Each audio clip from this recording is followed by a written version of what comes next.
Hi friends, இப்போ நம்ம வீட்டில் என்னென்ன செடி இருக்குதுன்னு பார்த்துருப்பீங்க. இப்போ அம்மா வீட்டில் என்னென்ன செடி இருக்குதுன்னு பாருங்கள். ஃபஸ்ட்டு நம்ம வேப்ப மரம் தாங்க. இந்த வேப்ப மரம் ரொம்ப பெருசாக இருந்ததுங்க. அப்பா கீழே எல்லாம் வந்து இந்த சைடு வீட்டு மேலே வந்து ஆட்டு சாலை ஒன்று இருக்குது, அது மேலே விழுந்துருச்சு. நான் என்ன பண்ணுறேன்னு சொல்லி வெட்டி விட்டுட்டாரு. பாருங்களேன், இதுதான் ராஜா மாதிரி. இதுதான் இங்கே இருக்கிறதே பெருசு. ஓகே, வாங்க இன்னும் செடிக்கு இருக்குது பார்க்கலாம். இது வந்து கீரைங்க. ப்ரெஷருக்கு வந்து ரொம்ப அதாவது எப்படி சொல்கிறது, ப்ரெஷருக்கு வந்து சாப்பிட்டாங்கன்னா ரொம்ப நல்லதான். இந்த கீரை பேர் தெரிஞ்சதுன்னா கமெண்ட்ஸில் சொல்லுங்கள். ஓகே, பாருங்கள், இது வந்து பூ இப்படித்தான் இருக்கும். இது வந்து கருந்தளசி வச்சுருக்காங்க. மருதாணி எல்லார் வீட்லேயும் இருக்கும். கிராமம்னு எடுத்துட்டிங்கன்னா மருதாணி இல்லாத வீடே இல்லைங்க. உங்கள் வீட்டில் எல்லாம் மருதாணி இருக்கா? கமெண்ட்ஸில் சொல்லிடுங்க. அதையும் இங்கே வந்து பச்சை மிளகா, கீரை தான் நிறையா இருக்குது ஃப்ரெண்ட்ஸ். அப்புறம் வந்து சோத்து கத்தாழை இருக்குது. அவங்க இங்கே ஒழிஞ்சிட்ருக்காங்க. அப்புறம் சோத்து கத்தாழை எனக்கும் தேவைப்பட்டால் நான் எடுத்துகிட்டு போயிடுவேன் ஊருக்கு.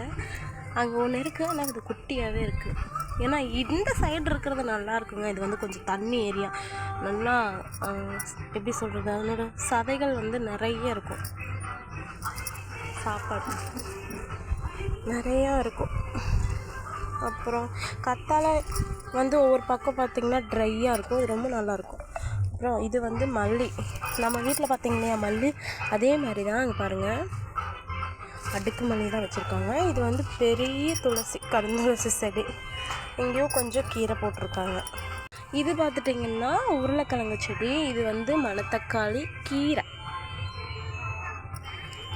செடி. அப்புறமா இங்கேயும் வந்து ஒரு மிளகா இருக்குது. இந்த மிளகா வந்து ரொம்ப குட்டியாக இருக்கும் ஃப்ரெண்ட்ஸ், ஆனால் காரம் பயங்கரமாக இருக்கும். பாருங்கள், குட்டியாக தான் இருக்கும் மிளகா, ஆனால் ரொம்ப காரம் கொடுக்கும் இந்த மிளகா.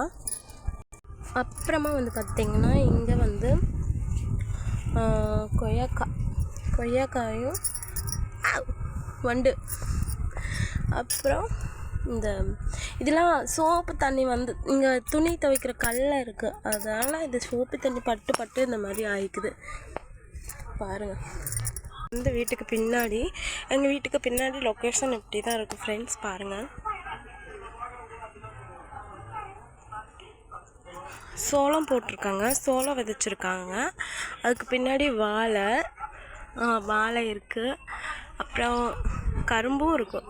இந்த பக்கம் வந்து அதிகமாக வந்து கரும்பு, இந்த மாதிரி கரும்பு தான், ஃபுல் அண்ட் ஃபுல் கரும்பு தான் வந்து அதிகமாக விதைப்பாங்க, கரும்பு நடுவாங்க. சாரி, இது கருவேப்பிலஞ்செடி ஃப்ரெண்ட்ஸ். இது செடின்னு சொல்லக்கூடாது, இது பெரிய மரம் ஆயிடுச்சு. அப்புறம் நீங்களாம் கருவேப்பிலை செடியில் இருக்க பழம் சாப்பிட்ருக்கீங்களா? பழம் எனக்கு ரொம்ப ரொம்ப பிடிக்கும். நல்லாயிருக்கும், டேஸ்ட்டாக இருக்கும். பழமும் சத்து தான். இந்த பழம் பறிக்கிறதுக்குள்ள எனக்கு போயிடும் உயிர். பாருங்க, காஞ்சிருச்சு, ஃப்ரெஷ்ஷாக பழுக்கலை. பாருங்கள், பழம் நல்லா பழுத்துச்சுன்னா நல்லாயிருக்கும் ஃப்ரெண்ட்ஸ். நீங்களும் உங்கள் வீட்டில் வந்து கருவேப்பிலஞ்செடி இருந்துச்சுன்னா, அதில் பழம் பிடிச்சுன்னா கண்டிப்பாக சாப்பிடுங்க. ஓகே, ஒரு பழத்தாவது காட்டலான்னாலும் முடியலை. ஓகே, பரவாயில்ல, அடுத்த டைம் நான் கண்டிப்பாக கருவேப்பிலை செடியிலேருந்து பழத்தை காட்டுறேன். கிராமத்தில் இருக்கவங்கெல்லாம் கண்டிப்பாக கம்பல்சரி பார்த்துருப்பீங்க. இது ஒரு குட்டி கருவேப்பிலை செடி.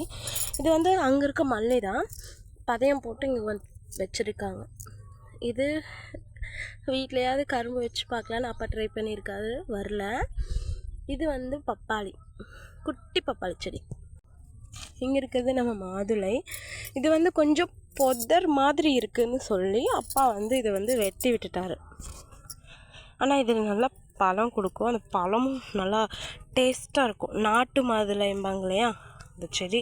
இதில் பாருங்கள், முள்ளெல்லாம் இருக்கும் கூர்மையாக. பழம் பறிக்கிறதே கஷ்டம் இந்த செடியில். அப்புறம் இது வந்து நம்ம செடிகளில் வேலியோரமாக இருக்க பழம்.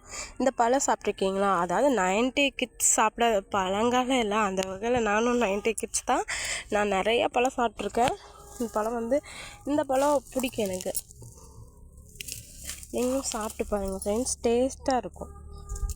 இந்த செடி பேர் என்னன்னு எனக்கு தெரியல, உங்களுக்கு தெரிஞ்சால் கமெண்ட்ஸில் சொல்லிடுங்க. பூ சூப்பராக இருக்கும் பார்க்குறக்கு. இதனோட பூ ரொம்ப அழகாக இருக்கும். இது நாங்களாம் என்ன சொல்லுவோன்னா குரங்கு பழம்னு சொல்லுவோம். பேர் டிஃப்ரெண்ட்டாக இருக்குல்ல, நாங்கள் அப்படி தான் சொல்லுவோம், குரங்கு பழம். பாருங்கள், புளிப்பாக இனிப்பாக இருக்கும், நல்லாயிருக்கும்.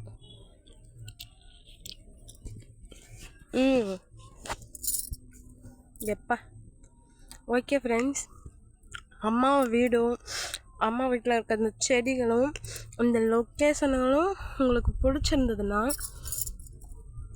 like and subscribe, please support. Okay, anyway, bye friends.